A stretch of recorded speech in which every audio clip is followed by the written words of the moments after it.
Hey, hi, hello. Welcome to Diana Emerson today. We will be listening to Cold Cases Finally Solved in 2022. Tana Togstad and Timothy Mumbrew.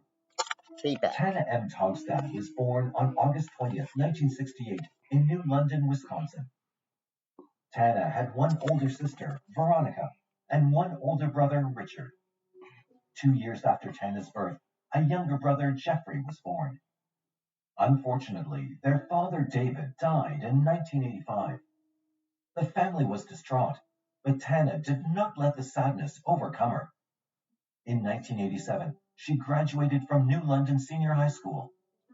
After graduation, she started working as a machine operator at Cherney Company Incorporated in Weyauwega, Wisconsin. Although Tana loved her family, it was time to start her own life.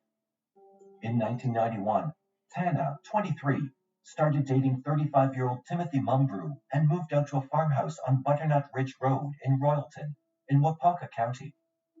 Even after leaving home, Tana stayed close to her family. Veronica and her husband lived in a mobile home just next to Tana. Richard's house was only 1.5 miles away from Tana's farmhouse, which she shared with Timothy and her dog. On March 20th, 1992, Tana and Timothy enjoyed an evening at LD's Bar in Clintonville in Waupaca County. It was between 11:30 p.m. and midnight when they left the bar and headed home.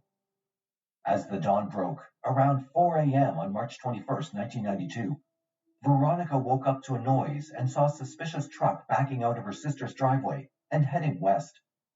However, she did not think much of it.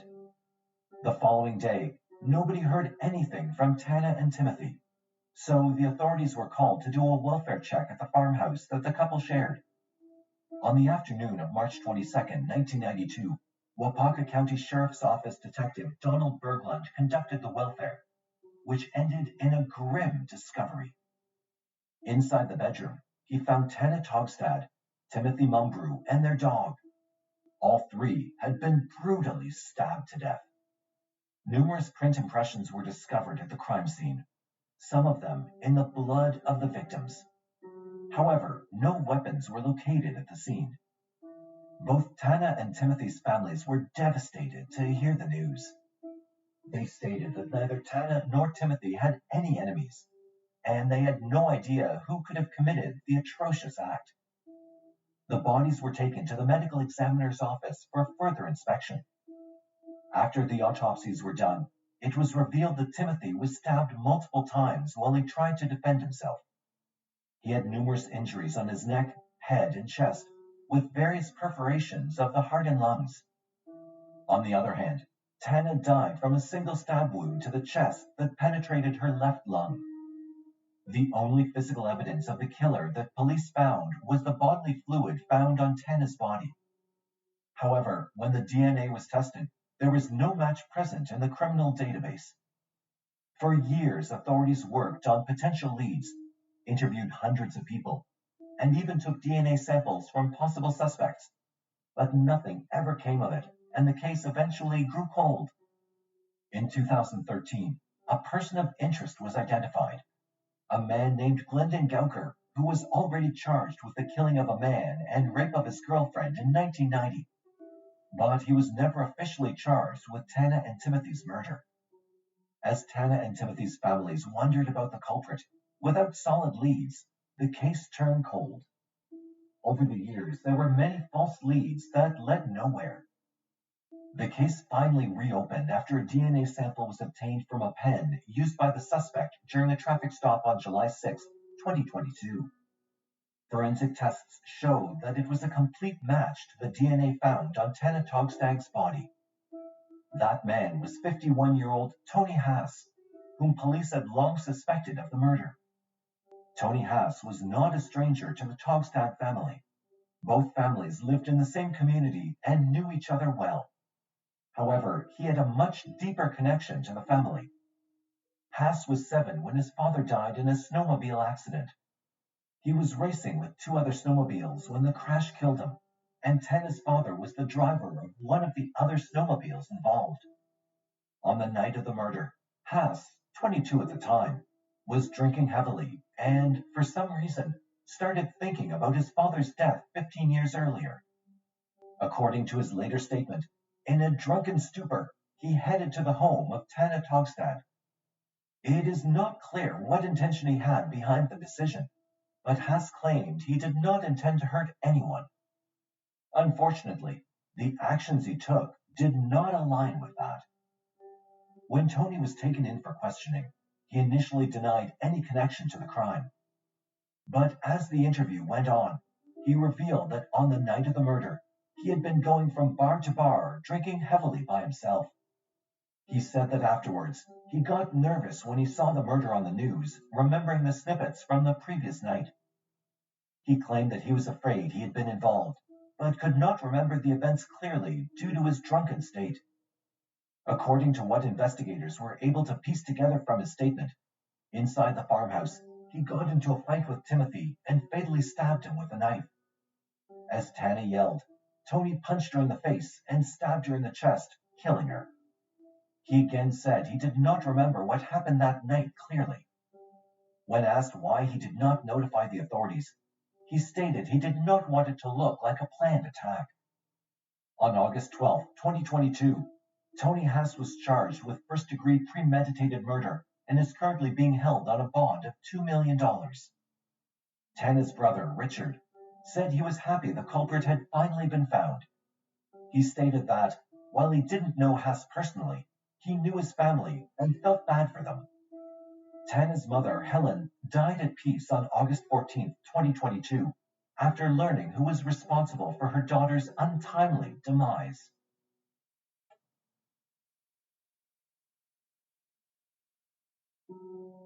Nadine Madker. In 1980, Mark and Nadine Madker were happily living with their infant son Daniel in the Willow Grove apartment building on Grove Avenue in Willoughby, Ohio. 25-year-old Nadine was a beautiful person inside and out. Standing at around 5 foot 2 inches tall and weighing around 110 pounds, Nadine had a beautiful smile that matched her brown hair and brown eyes. Nadine was a stay-at-home mom who enjoyed being a mother. She was very gentle in nature and prioritized her family over anything. The family of 3 was thriving after Daniel's birth when tragedy struck the Madker family. On January the 11th, 1980, Mark Madker returned home around 5 p.m. after a long day of work. He never imagined he would find a scene of sheer horror in his own apartment. He was shaken to his core to find his wife, Nadine, on the floor of the dining room. She had been stabbed more than 40 times with a butcher's knife that was still sticking out of her body. Their 6-month-old son was just a few feet away, playing in a playpen, unharmed. Devastated, Mark then called 911 to report the horrific incident. When the Willoughby Police Department detectives observed the crime scene, they concluded that there was no forced entry. This was not even a robbery case because nothing was missing from the apartment. The knife, which was the murder weapon, belonged to the Madkers. Another knife was also missing from the set. After the corpse was taken to the medical examiner's office, the reports revealed that, although no sexual assault occurred, the attacker had stabbed Nadine 40 times, which looked like a crime of passion. In the initial investigation, it was believed that Nadine was murdered sometime between 1:15 p.m. and 4:45 p.m. Around the same time, a neighbor reported observing a canary yellow Dodge Dart parked in the rear of their apartment complex. Not many clues were left at the crime scene, but the killer did leave something behind. The blood on Nadine's shirt played the most crucial part in the later part of the investigation. The perpetrator's blood suggested only one thing. He was somehow injured in the attack and had bled. Some of the killer's blood on Nadine's shirt was in the form of perpendicular drops, which suggested that the suspect was standing on top of Nadine while he was bleeding. A DNA profile was developed from the attacker's blood collected from Nadine's shirt. Police had some suspects on their list, and any suspect on the initial list that they could track down was interviewed and compared to that DNA profile, but with no luck. Unfortunately, the case went cold for years. The case reemerged in 2018 when the Willoughby Police Department started working with Virginia-based Parabon Nanolabs Incorporated, a DNA technology company that specializes in identifying suspects through their ancestry using genetic genealogy. The lab entered the suspect's DNA into two databases, GEDmatch and Family Tree DNA. Once in those databases, it was compared to any registered user. Several matches were found, but were very distant cousins of the suspect. From there, they began to build a family tree of possible matches, leading them to a man named Stephen Joseph Simcak. He was a former U.S. Marine and resided in New York with his wife. He had no criminal history throughout his life. Between 1963 and 2002, he was a resident of Sunset Drive in East Lake, Ohio. Around the time of Nadine's murder, Simcak worked for Lincoln Electric Department. During his 36 years working for that company, he had only called in sick once, in 1980, the very day Nadine was murdered. It was also noted that, in 1980, he drove a canary yellow Dodge Dart, identical to the one spotted near the scene the day of the murder. Investigators tracked down and contacted one of Simcak's adult children in 2022. The man had absolutely no clue what his dad had done in his past, but agreed to provide them with a DNA sample. The sample was analyzed by Parabon Nanolab. After extensive examination, they came to the conclusion that it was Simcak who indeed murdered Nadine Madger in 1980. It was conclusively determined that his DNA was the same DNA that was discovered on Nadine's shirt. It's not known why this heinous crime was committed.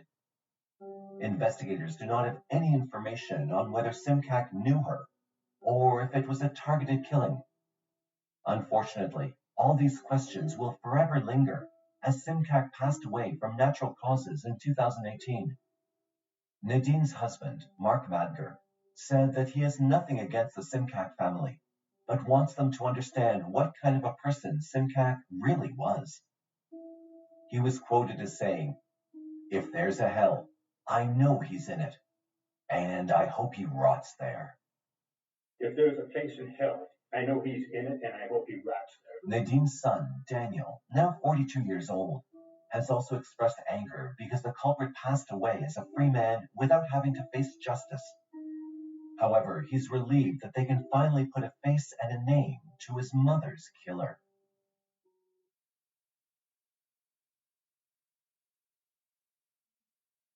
There's really nothing like waking up on a fresh spring day full of new possibilities. On lovely days such as this, the possibility of death should be the furthest thing from our minds. Unbeknownst to Robin Brooks, that was the exact fate she was facing. 20-year-old Robin Gisela Brooks was working as a clerk at a place called Donut Time, a pastry shop located on Kiefer Boulevard in Sacramento, California. On a lovely day in April 1980, Robin failed to show up for her 4 p.m. shift.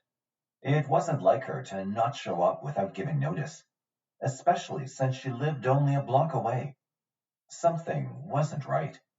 A friend and coworker of hers went to check up on her at the apartment where she was living at the time. They knocked on the door several times, but there was no response. Had she gone out? Was she unable to come to the door? Or was it something more mysterious? No one knew. Hi, and welcome back to Mysterious 7, where we talk about under-the-radar cases from around the globe. And in today's episode, we're looking at the mysterious 40-year-old cold case of Philip Wilson that's finally been solved. Let's get into the mystery without any further ado. Robin had recently followed her sister to the West Coast, settling in Sacramento from Highland, New York about a half a year before. She was just starting her new life. It was the 24th of April, 1980, at midnight, when the workers at Donut Time were wrapping up for the day. Robin was working the late shift at the pastry shop. She was chosen to do the night shift as she only lived a block away. It was a usual night for her. After a last-minute check, she turned the keys and locked the shop. She followed her normal route, walking home to the country club apartments where she had moved in about 6 weeks prior. Later that day, she was scheduled to be back at work at 4 p.m. When she didn't show up, her colleagues grew concerned. She didn't know many people in the area yet, and they thought she could be in trouble. The last time they'd seen her, she was joyful as always, and everything seemed to be fine. A friend volunteered to go check up on her. They knocked on the door several times, but there was no answer from the other side. The dead silence gave them a foreboding feeling. Then they returned to the shop to find someone willing to break in. This might sound extreme, but they cared for their friend and just wanted to make sure that everything was okay. When they returned, they continued to bang on the door to no avail. Finally, they decided to break down the door. After they finally gained entry, they witnessed a horrifying scene. Robin was found on her waterbed in the bedroom. She'd been stabbed multiple times. The killer was so brutal that he even stabbed right through her, puncturing the waterbed that her body lay upon. They wasted no time and called the police to report a murder. This was a very difficult case for the Sacramento homicide detectives. Brooks was new in the area and she didn't have many friends. She had no boyfriend. She'd been living in the apartment for only about 2 months, and all she did was the commute to work and back. In fact, she'd moved there to be closer to her job. She was still just getting settled into her new apartment, and even on the night of the incident, her coworker said Brooks joked about her bed not being made. This led police to believe she was murdered immediately after her shift. There were no leads to follow and no clues to investigate. They concluded the case was a murder with special circumstances. It was speculated that the murder happened in the course of a sexual assault. When they questioned Jolene Davis, the manager of the apartment Brooks lived in, she claimed that she wasn't the type to look for trouble, and she hadn't done anything to attract any undue attention. Investigators were at a loss. This was just a normal girl minding her own business. She had no enemies or obsessive exes. Her neighbors were questioned and did not recall overhearing any disturbance that night. It's never easy to catch a random killer with no known ties to the victim. It was especially difficult in those days because DNA technology was not yet available. Police surmised that this was a possible case of a stalker, and sure enough, her colleagues were aware of a strange occurrence Brooks talked about. Brooks mentioned to them a very strange man, a customer at the restaurant who was very persistent. The man kept trying to get her attention, trying to talk to her in the days leading up to her murder. Investigators believe this man likely was involved. He may have been enraged at her for rejecting him.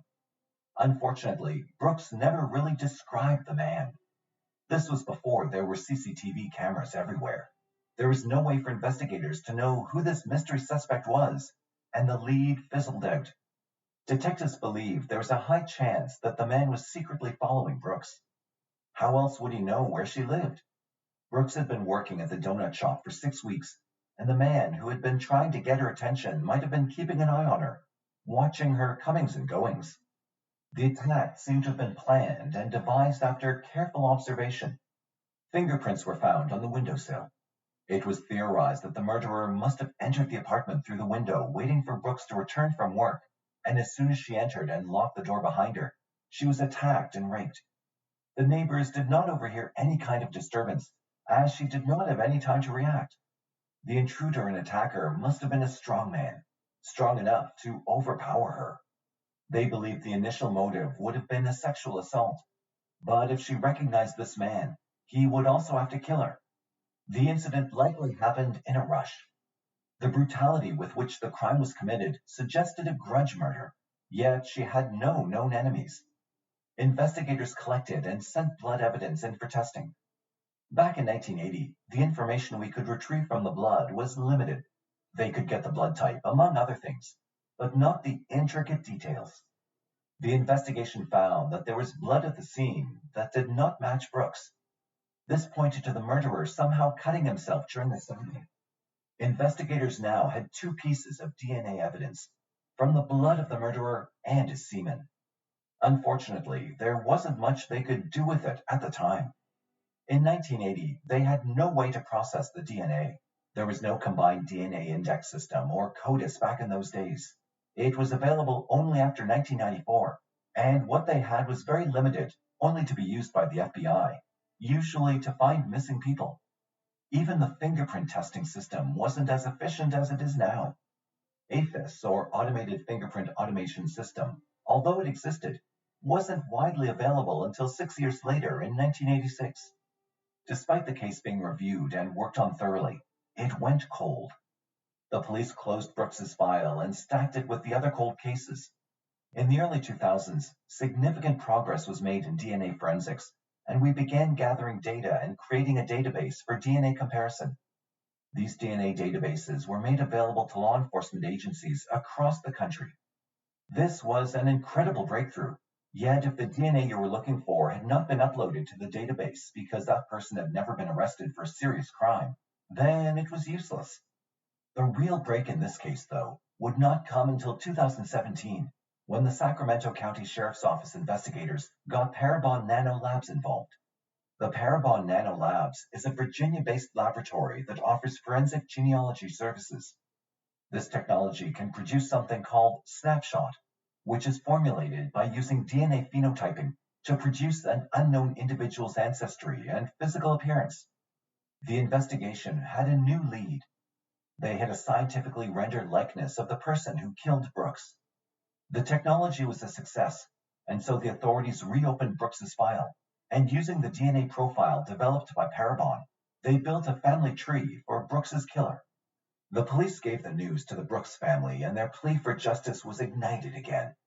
The family then posted a column in the newspaper offering $10,000 as a reward for information, leading to the arrest and conviction of the man. The newspaper article told of how the killer's DNA had been profiled to the Combined DNA Index System database, but it did not yield any matches. However, this article was published 37 years after the murder. 37 years is a long time, and memories fade quickly. People move away or pass away.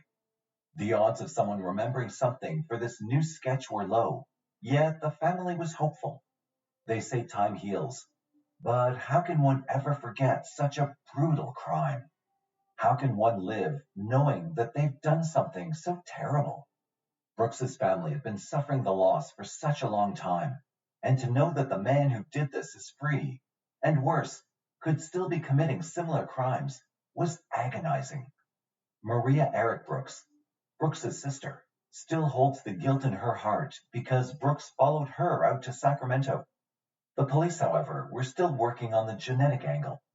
They had a family tree of the murderer, and through much research, they were finally able to narrow it down to one man. They compared the DNA in the blood and semen which they found at the crime scene, and they were a perfect match.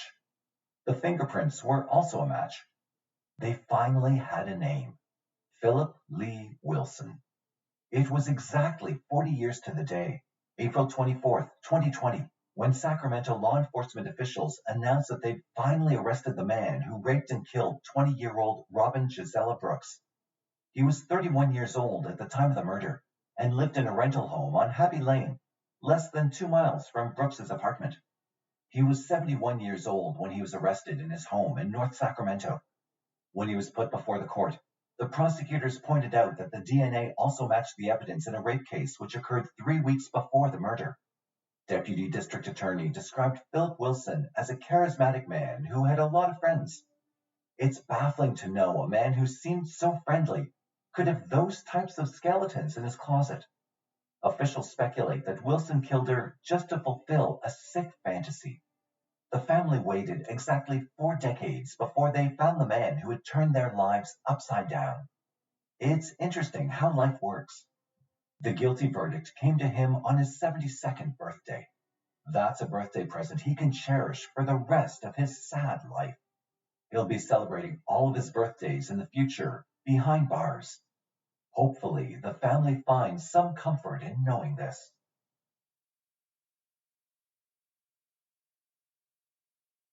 Lindy Sue Beechler.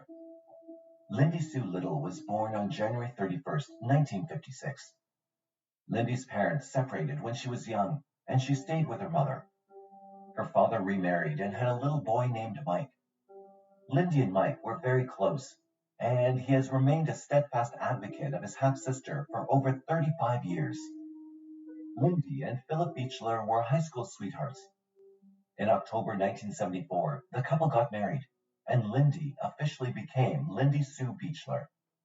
While attending college, Philip worked at a car rental store, and Lindy worked at a flower shop. They moved to a first-floor Manor Township apartment in Lancaster, Pennsylvania. Everything seemed to be going fine, but Lindy could not shake the feeling that someone was watching her. She confided in her family that she felt very uncomfortable in that apartment. One time, she even saw someone peeking inside her room through the glass sliding door. On December 5, 1975, between 6:45 p.m. and 7:05 p.m., Lindy returned home from the grocery store. Around 8:45 p.m., Lindy's uncle and aunt dropped by her Manor Township apartment. When they entered the apartment, they discovered blood on the front door, the entranceway wall, and the carpet. Inside, Lindy was lying on her back, covered in blood, with a knife sticking out of her neck. Panic-stricken, they called the police immediately. When investigators reached the scene, they found blood all over the floor. They noticed the signs that a struggle had taken place. A butcher's knife was still stuck in Lindy's neck. The knife handle was wrapped with a tea towel. Interestingly, it matched the set of blades located in Lindy's kitchen. Traces of unknown DNA were collected from semen on Lindy's underwear and her pantyhose. Her body was then taken for autopsy. The autopsy report revealed that Lindy had been brutally stabbed a total of 19 times with 2 different knives. She had also been sexually assaulted. Police believe that the fatal wound came early on in the attack, yet the killer kept stabbing her. This is known as overkill, and is usually associated with very high emotions during an attack. There was no indication of forced entry, and no evidence of a robbery. Despite a bloody footprint at the scene, for a long time there was no new development in the case. Neighbors were questioned, but were not present at the time of the murder and could not provide any additional information. Police initially suspected Lindy's husband, but he was later ruled out. Around the 1-year anniversary of her death, Lindy's grave was defaced with red paint and chips to the gravestone from a sharp object.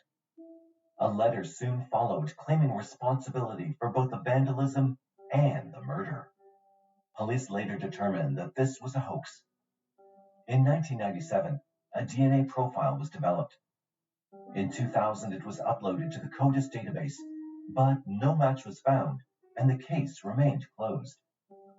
Then, in January 2019, Manor Township Police Department handed the case over to the Lancaster County District Attorney's Cold Case Unit, which was formed in the same year. In June 2019, the unit reached out to Parabon Nanolabs to use their Snapshot Advanced DNA Analysis service to analyze the DNA found at the crime scene.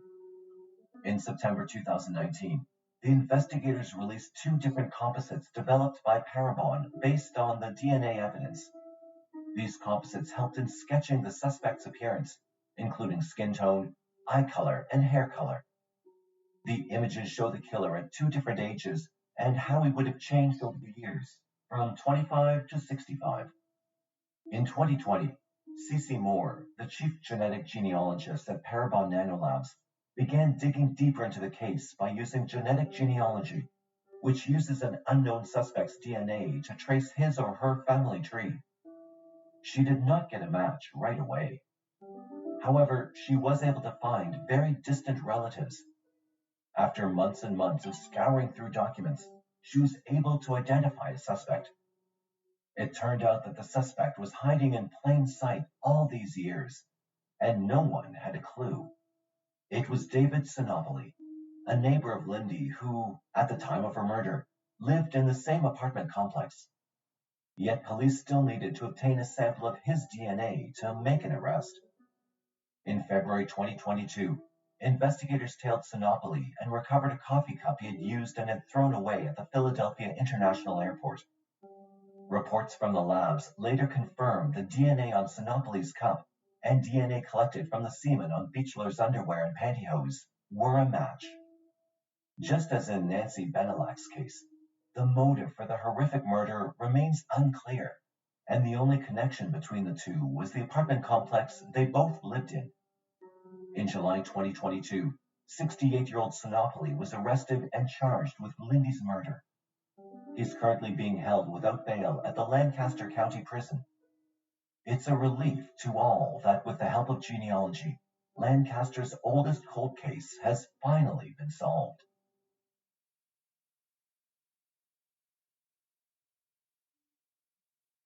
Karen Stitt. 4 decades ago, on September 2nd, 1982, after spending the entire evening with her boyfriend in Sunnyvale, California, 15-year-old Karen Stitt went to catch a late-night bus back to her home in Palo Alto. Her boyfriend David could not accompany her the entire distance out of fear that his parents would be upset with them for staying out past curfew. After dropping her off in the El Camino Real and Wolf Road area, David left. From there, Karen walked toward the bus stop. David had no idea that it was the last time he would see her. The next day, a delivery man witnessed a horrific scene roughly 100 yards away from the bus stop and called the Sunnyvale Department of Public Safety to report it. He found the naked body of Karen Stitt, whose arms and feet were bound by her own clothing. The brutally assaulted body was concealed behind a blood-stained wall near the now-gone Honeybee restaurant. Closer inspection of the crime scene showed that the leaves and dirt around her feet had been disturbed, suggesting that she was still alive when her body was left there. Investigators believe that the murder was committed while the perpetrator was attempting a kidnapping. Detectives were shocked to witness the viciousness of the crime.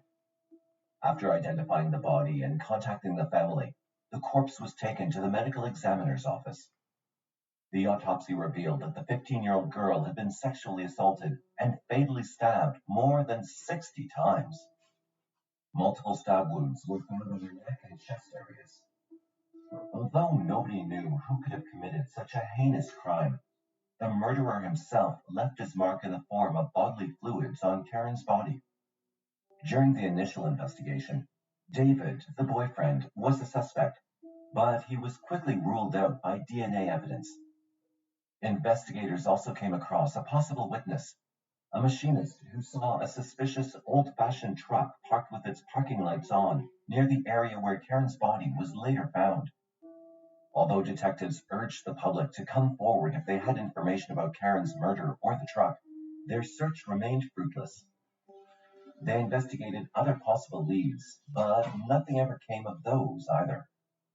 Sadly, days turned into months, and months turned into years, still with no significant developments made in the case.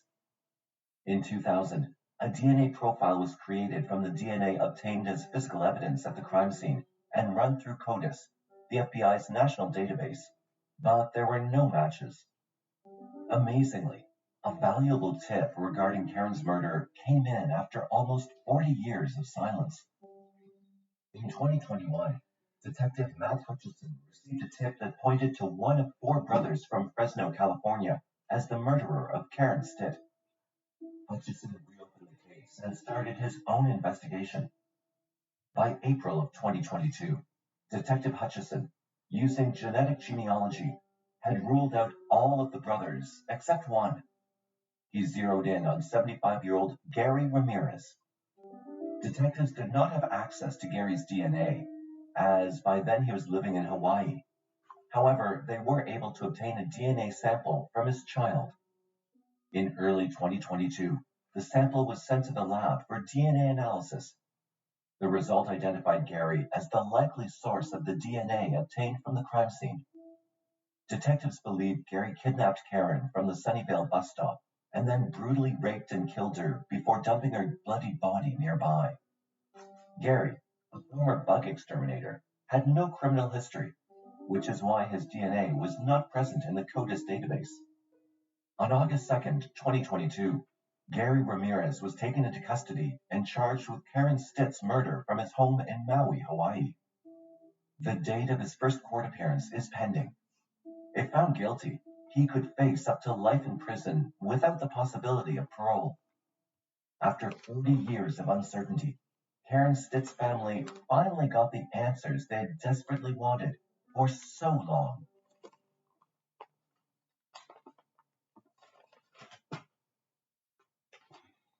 A single gunshot shattered the relative quiet of a spring night in Huntington, West Virginia.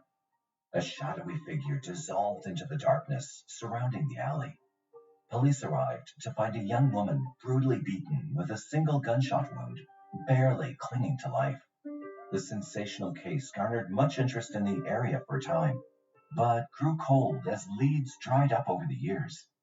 30 years later, and several counties away, the mystery of the murder would come to light during the investigation of an unrelated crime.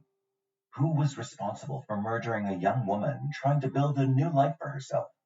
Was she simply in the wrong place at the wrong time? Or did she know her killer?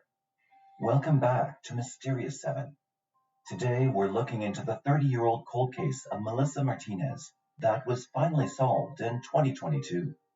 If you haven't subscribed already, please consider subscribing. Hit the like button and click on the notification bell to get the latest content. Without any further ado, let's dive right into this mystery. Huntington, West Virginia sits at the western foothills of the Appalachian Mountains, providing a scenic landscape to visitors and residents alike. It's home to Marshall University, a public research university known for their football team, the Thundering Herd. It's located along the Ohio River and the mouth of the Guyandotte River, making it the second busiest inland port in the United States. The blend of colonial architecture and modern institutions provides an even blend of old town charm and modern living. It's in this town that 25-year-old Melissa Martinez was hoping to build herself a new life. Melissa was presumed to have been born in either 1968 or 1969. Her mother lived in Las Vegas, Nevada. She had 3 siblings, 2 brothers and a sister who lived in the Huntington area, along with a niece. Melissa lived with a friend, Marie Sadler, in the 4600 block of Darnell Road in Huntington. Sadler said she'd started going to church and had a promising future ahead of her.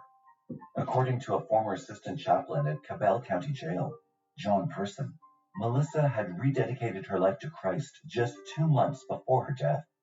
She confessed this to him while being detained for unknown charges. It's alleged that Melissa was a sex worker and had some minor run-ins with the law. There are no records that point to why she had turned to this occupation. It can only be assumed that Melissa had fallen on hard times and needed to find a means of supporting herself. She changed her name to Lisa Ann Estep. Her past forgotten, her new friends in Huntington became her family. Presumably, it was this line of work that ultimately led to her death down a darkened alley. In the early morning hours of March 16, 1993, witnesses reported a man beating a woman in an alley in the 1400 block between 4th and 5th Avenue in Huntington. After a single gunshot rang out, police were called to investigate the incident. There, police discovered a young woman desperately clinging to life on the sidewalk of the alley. She suffered multiple lacerations to her head and face and a single gunshot wound to her torso.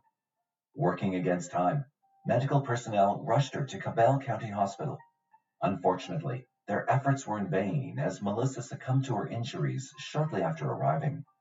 An autopsy report provided by the medical examiner's office in South Charleston confirmed that Melissa was shot once in the chest and beaten about the head and face with a blunt object.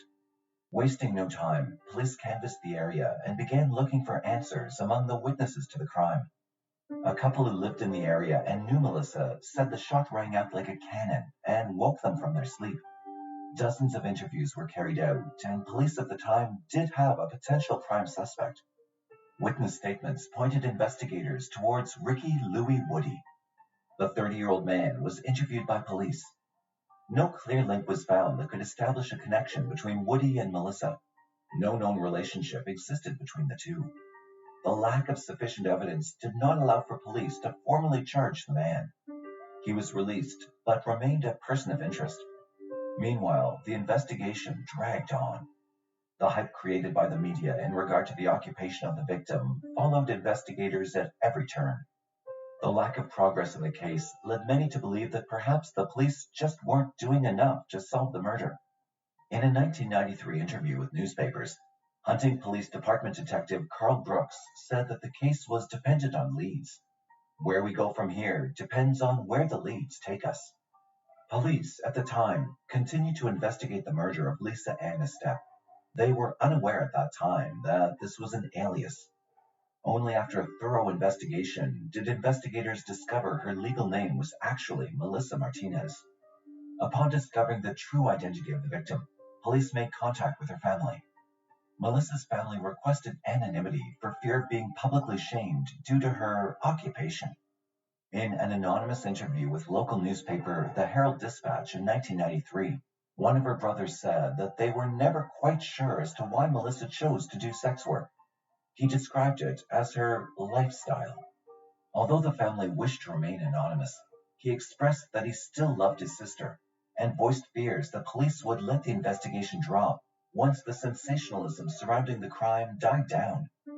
I've already prepared my mother in Las Vegas for the fact that the people who murdered Lisa may never be found, he told the newspaper. After all, most people think she was trash. I hope the police don't think that, he said. The murder of Melissa created a stir. It was a sensational story centering around the murder of an alleged sex worker. News coverage angled their focus on the fact that Melissa was a sex worker, rather than looking at the brutal murder of a young woman. For her friends, Melissa was being forgotten as a person and being made into a spectacle to up ratings. While her family shied away from media attention and scrutiny, her friends in Huntington mourned her passing publicly. An attempt was made to raise funds in order to put up a memorial for Melissa. Those closest to her reached out to the kindness of the community. Local papers carried articles surrounding the fundraising initiatives made by Melissa's concerned network of close friends. In honor of Melissa, they wanted to erect a gray granite memorial stone. This, however, never happened. A week later, a cross was nailed onto a utility pole adjacent to where her body was found in the alley. Inscribed on it were the words, "Don't let Lisa die in vain." Melissa's friend Ron Tillman remarked, "Lisa was like a family member to us. No one has anything to remember her by. We want to try and give her some dignity," he said. Lynn Ray and her husband Ed Luna, who lived in the alley where Melissa was murdered, said Melissa was a friend who did not deserve to be killed, no matter her lifestyle. She was sweet and kind of quiet. The only time I remember her working out here was before rent time. The makeshift memorial cross urged for action to be taken in Melissa's case. It was eventually removed, though, shortly after being put up. 7 days after her death, former jail chaplain John Person allegedly complained to newspapers that Melissa was not given a proper funeral despite surrendering her life to Christ once again. He fervently hoped the memory of a woman he called a sweet lady would not be swept under the rug. 8 days after her death, an unidentified spokesperson for Melissa's family said that they'd have her body cremated and sent to her mother in Las Vegas. The delay in making the arrangements was caused by the fact that the family had to prove Melissa was legally divorced so that they could assume responsibility for her remains to be released. As with many cold cases, leads went nowhere, and despite her friends trying to keep her memory alive, the case was soon shelved and her killer remained a mystery. The years flew by, but then, almost 3 decades later, interest was reignited in the long-forgotten case. In December 2020, an arrest was made in Billings, Montana that would lead investigators back to the events of March 16, 1993. A light was finally shone on the case of Melissa Martinez. A then 59-year-old Ricky Louie Woody was arrested following an unrelated charge in Big Sky Country. After leaving Huntington just a year after Melissa's murder, the long arm of justice eventually caught up to Woody. Woody was arrested following a domestic violence charge in December 2020. The woman who laid the charges alleged that he beat her with a bat, shoved her, broke her phone, and threatened to kill her. While incarcerated for the domestic violence charge, Woody allegedly asked people to tell the woman to recant her statements. Investigators in Billings began questioning Woody regarding the current case he was involved in when they stumbled across a bigger mystery. Woody gave police a statement about a murder that occurred in Huntington in the early 1990s. Initially, he claimed that he knew the person responsible for the murder of a woman named Lisa in Huntington. Upon further questioning, Woody provided what details he could recall. Ultimately, he admitted to being a participant in the murder. In May 2021, Billings police officers contacted the Huntington Police Department with regard to any possible cold cases they had that involved a woman named Lisa. one did pop up: the case of Melissa Martinez. Huntington police reviewed the cold case and found the links that for so long eluded them.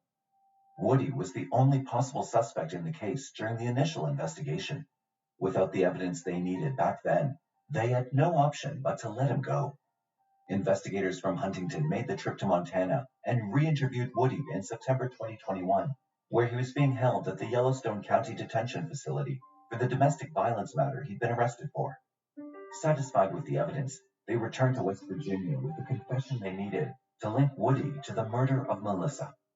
There have always been signs that he was a primary suspect, but getting to this point, you really needed that information, and we finally received it, said Huntington Police Chief Carl Colder. The confession from Woody allowed Huntington Police to take the evidence they finally had to secure an indictment in the case of Melissa Martinez. In September 2022, Ricky Louis Woody was indicted by a grand jury in Cabell County. He was officially charged in October 2022. Woody has been charged with unlawfully, feloniously, willfully, maliciously, and deliberately slaying and murdering Melissa Martinez, who went by the name Lisa Ann Estep, in Huntington on the 16th of March, 1993. A spokesperson for the Cabell County Circuit County Judge Paul Farrell's office said that Woody still needed to face justice for the charges that led to his initial arrest back in Montana. Only then can he be extradited to West Virginia to answer for the murder of Melissa. He's currently being held in Montana on several felony charges, including being a fugitive from justice and assault with a weapon. His bond was set at $50,000. He's waived extradition to West Virginia, but will only be transferred once legal matters have been tied up in Montana. Philip W. Morrison, Executive Director of the West Virginia Prosecuting Attorneys Institute, was assigned as a special prosecutor for the case. He explained the scarcity of information boiled down to the case still being investigated and cited ethical rules about pretrial publicity, which he had to honor. A court appearance has been slated but not confirmed for November 2022, after which officials believe he'll return to West Virginia to face murder charges for the death of Melissa Martinez. At the time, Morrison did not know exactly when Woody would be extradited, only that they're not quite done with him out there, he said. Having worked with cold cases before and seen a few go to trial, the setbacks can be numerous, as memories typically fade over time, witnesses become unavailable, or evidence gets lost along the way. There is hope, though, as Morrison found that the cases he's worked, they often do get an evidentiary break that helps push the case in their favor.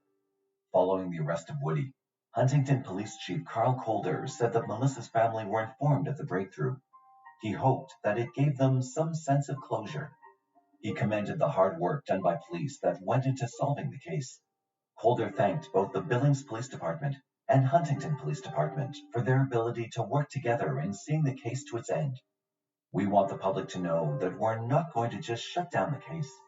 We're going to continue to seek leads and investigations. That's what we did here, he said. Colder further added that families still awaiting answers in unrelated cold cases should not give up. The solving of Melissa's case should provide hope that justice will prevail, and that it should give them the drive to keep going.